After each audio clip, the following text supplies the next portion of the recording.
Interns are starting to fight back. Recently, a New York intern brought a sexual harassment case to court.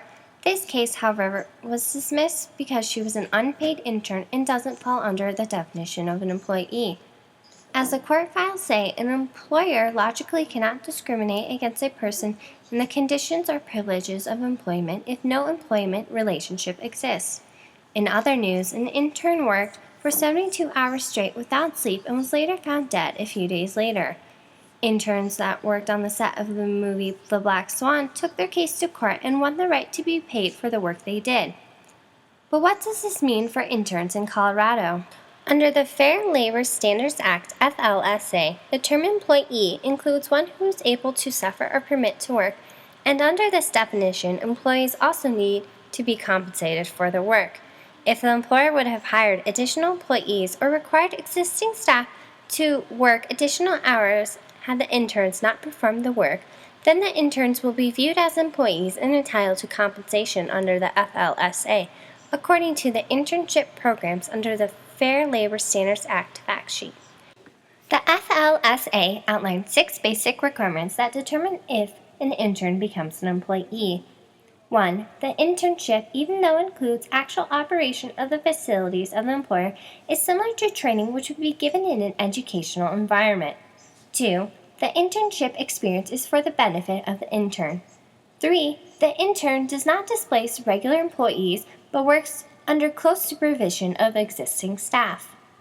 4. The employer that provides the training derives no immediate advantage from the activities of the intern, and on occasion its operations may actually be impeded.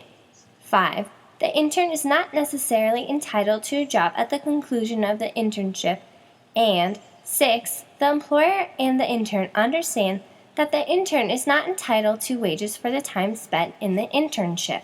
The dilemma, of course, according to Kathy Howard from the Student Legal Services at Colorado State University, is that businesses may be less inclined to provide opportunities if they have to pay an intern as an employee, though given the strictness of the 6-part test, it seems that most interns would need to be paid. If paid, they'd be considered an employee entitled to all the protections.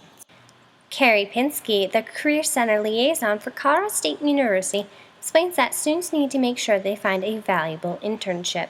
Your priorities are school while you're in school, so you really want to make sure with an employer that they're flexible, that they understand your priorities, and that they're willing to work with you and give you the right amount of hours and not start putting too much pressure on you. So that's up to you to be really clear and have a lot of confidence to talk with an employer about what's going to work for your situation and not get sucked in to feeling like you're doing too much. So as a student, it's your job to kind of interview them. Don't just take any old internship. Really look and see which employer has really got their act together. I know some employers are branding themselves now as by having a really great internship program, and they're trying to really set themselves apart. So looking for companies that are putting effort into making a really good experience for their interns is worth it. Interns need to make sure that they are doing their own homework when it comes to internships. They need to use the 6 steps under the FLSA to make sure that they are not being taken advantage of. They need to understand what their own duties are at their job and ultimately need to make sure that they are aware of their own rights.